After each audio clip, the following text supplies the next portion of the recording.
کہ تھا جس کا انتظار وہ شاہکار آ گیا۔ جی ہاں، شمالی کوریا کا انتظار تھا کہ وہ امریکہ ایران جنگ پر کیا رد عمل دیتا ہے۔ اتنی میمز بنی کہ میں خود بھی ہنستا رہا اور لوگوں کو فارورڈ بھی کرتا رہا۔ کم جونگ آن جو کہ شمالی کوریا کے سربراہ ہیں، ان کی جانب سے یہ کہا جا رہا تھا کہ مجھے بھی چھیڑو۔ پھر آئی خبر کہ ان کے ایمبیسی پر حملہ ہو گیا ہے، میمز ہیں ساری، ان کی ایمبیسی پر حملہ ہو گیا ہے جو تہران میں موجود ہے، اور اس طرح وہ اس جنگ میں شامل ہو رہے ہیں، لیکن کوئی مصدقہ اطلاع کم جونگ آن کی طرف سے نہیں آ رہی تھی، جو کہ آ گئی۔ اور انہوں نے ایک بیان دیا ہے ایران امریکہ جنگ پر۔ انہوں نے کہا کہ ہم بغور دیکھ رہے ہیں کہ یہ جنگ جو ہے ایران پر مسلط کی جا رہی ہے، اور ہم اس میں جو ہے اس بات پر غور کر رہے ہیں کہ شامل ہوا جائے، ہم اس سے دور نہیں رہ سکتے ہیں۔ ایران اور شمالی کوریا کا آپس میں گہرا رشتہ ہے۔ شمالی کوریا انڈکلیئرڈ نیوکلیئر پاور ہے، اور ہر آنے والے دن کے ساتھ ایک نئے میزائل کا تجربہ کرتی ہے، حتیٰ کہ یہاں تک کہ ڈونلڈ ٹرمپ جب ساؤتھ کوریا جا رہے تھے، اس وقت بھی آسیان کی کوئی میٹنگ تھی، اس وقت بھی شمالی کوریا نے ایک میزائل فائر کیا تھا جب پوری ایئر سپیس ڈونلڈ ٹرمپ کے لیے بند تھی۔ اب سے ایک دن پہلے اس نے ایک اور نئے کروز میزائل کا جو ہے کامیاب تجربہ کیا، اور اپنی بیٹی کے ساتھ بیٹھ کر اس میزائل تجربے کو دیکھا، اور اس کے بعد یہ بیان دیا کہ وہ ایران امریکہ جنگ جو ہے اس کو غور دیکھ رہا ہے، ایران اس میں مظلوم ہے، امریکہ اس میں حملہ آور ہے۔ یہ وہ بیان ہے جس کو لے کر پھر اس کے بعد اگر آپ کو میں ابھی بتاؤں، ایک یہودی اخبار ہے ہاربر، اس نے یہ کہا کہ کم جونگ جو ہے اپنی ایٹمی قوت جو ہے اس کو شو کرنے کے لیے ایران کے ساتھ سالیڈیریٹی دکھا رہا ہے، یعنی ان کے ذہن میں ہے کہ کم جونگ جو ہے اب وہ ایک ایٹمی قوت، ڈکلیئرڈ ایٹمی قوت بننے جا رہا ہے، اور وہ یہ دھماکہ جو ہے ایران کی ہمدردی میں کرے گا، یا وہ ایران کی حمایت اس لیے کر رہا ہے کہ وہ خود کو ایٹمی پاور شو کر سکے۔ کبھی امریکہ اس کی طرف نہیں جائے گا۔ یاد رکھیں، جس کے پاس ایٹمی قوت ہوگی اور انٹر کانٹیننٹل بیلسٹک میزائل ہوں گے،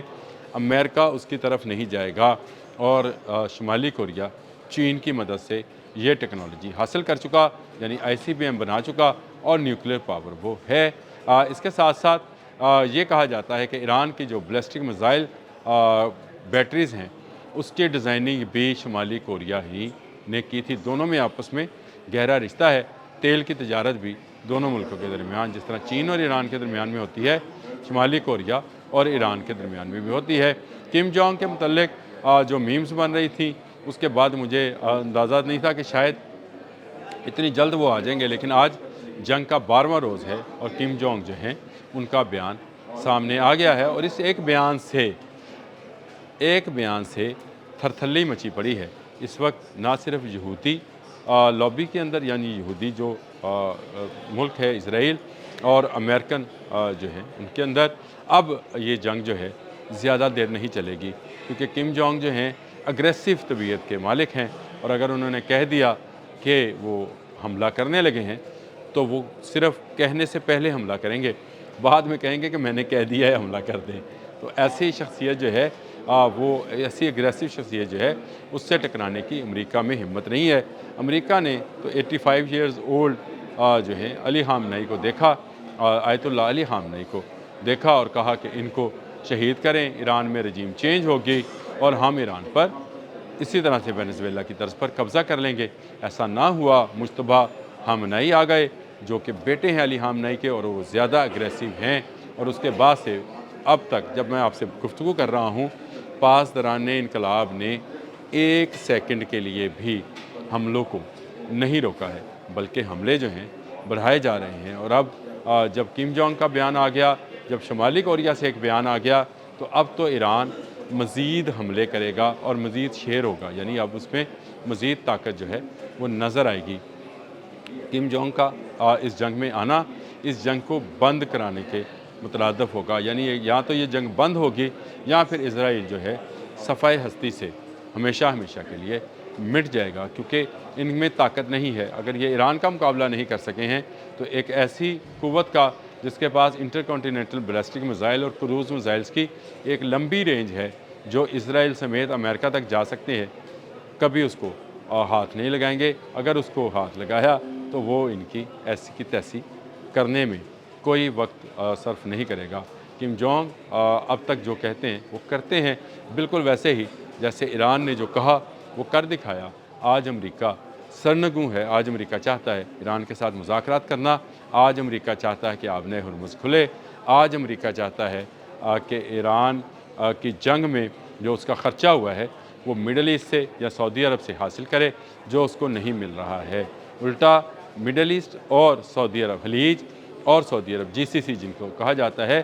وہ امریکہ کو چھوڑ کر آسٹریلیا اور یوکرائن جیسے ممالک کی طرف دیکھ رہے ہیں کہ ان کی سیکورٹی جو ہے ان ممالک سے ملنے والے میزائل کے ساتھ ممکن بنائی جا سکے، کیونکہ امریکی میزائل تو ان کی سیکورٹی یا ان کی حفاظت نہیں کر پائے ہیں. ایک خبر اور دیتا چلا جاؤں، ساؤتھ کوریا سے ادھار مانگے تھے پیٹریاٹ میزائل، یعنی خود ہی امریکہ نے اس کو دیے تھے، اب اس سے مانگے ہیں. اس پر بھی ساؤتھ کوریا میں کافی وویلا مچا ہوا ہے، اور وہاں پر جو ہے ساؤتھ کورینز کہہ رہے ہیں کہ اگر ہم نے یہ میزائل دے دیے تو نارتھ کوریا جو ہے ان پر اٹیک کر سکتا ہے، یعنی ایک یہ نیا کٹا کھل سکتا ہے. اس پر تفصیل کے ساتھ کبھی بات کریں گے کہ ساؤتھ اور نارتھ کوریا جو ہیں، جو کبھی ایک ملک ہوا کرتے تھے، ان میں جو ڈفرینسز ہیں سسٹم کے، اور ان میں جو ڈفرینسز ہیں عسکری قوت کے، وہ کیا ہیں، اور دونوں کس کس بلاک میں کام کرتے ہیں. نارتھ کوریا جو ہے وہ چائنیز بلاک میں شامل ہے، چائنیز اور رشین بلاک اور ایرانی بلاک. اس کو اسی طرح سے سمجھ لیں کہ ایران جو ہے، ایران کا ساتھی ہے نارتھ کوریا، اور امریکہ کو سبق سکھانے کے لیے اب وہ سامنے آنے والا ہے، جس کی وجہ سے ساؤتھ کوریا جو ہے اس کی چیخیں نکل رہی ہیں کہ اگر پیٹریاٹ یہاں سے چلے گئے تو اس کے جو ایئر بیسز ہیں یا اس کے جو بیسز ہیں، فوجی بیسز ہیں، عسکری بیسز ہیں، ان کو نارتھ کوریا نہیں چھوڑے گا، جو ہر آنے والے دن کے ساتھ ایک نئے میزائل تجربے کے ساتھ، ہر آنے والے دن کے ساتھ ایک نئی دھمکی کے ساتھ جو ہے امریکہ اور اس کے حواریوں کو ڈرا کر رکھتا ہے. ایران امریکہ جنگ میں اس ایک انٹری کا انتظار تھا، اسی لیے میں نے اس اپنے ولاگ کو شروع کرنے سے پہلے یہ کہا کہ تھا جس کا انتظار وہ شاہکار آ گیا، یعنی کم جونگ جو ہے اس کا بیان آ گیا، اور اس بیان کے آنے کے بعد امریکہ مزید پریشانی میں مبتلا ہوگا. پریشانی میں تو خیر ڈونلڈ ٹرمپ اب بھی ہے، اور اب وہ ایک دوسرے پر الزامات بھی عائد کر رہے ہیں، اور لیکن اب مزید ان کے لیے پریشانی کا باعث بنے گا، کیونکہ نارتھ کوریا اگر فزیکلی اس جنگ میں انٹر ہوتا ہے تو امریکہ کے لیے راہ فرار کا بھی کوئی راستہ باقی نہیں بچے گا. ابھی بھی وقت ہے ایران سے معافی مانگے ان بچوں کی شہادت پہ جن کو اسکول میں پڑھتے ہوئے ٹوما ہاک کے ذریعے شہید کیا گیا ہے، اس کی معافی طلب کرے. اگر ایران نے معاف کر دیا تو امریکہ کی جان چھوٹے گی، نہیں تو امریکہ اس دلدل میں جتنا دھسا ہوا ہے اس کا خاتمہ بھی ہو سکتا ہے. اب تک کے لیے اتنا ہی. اللہ حافظ.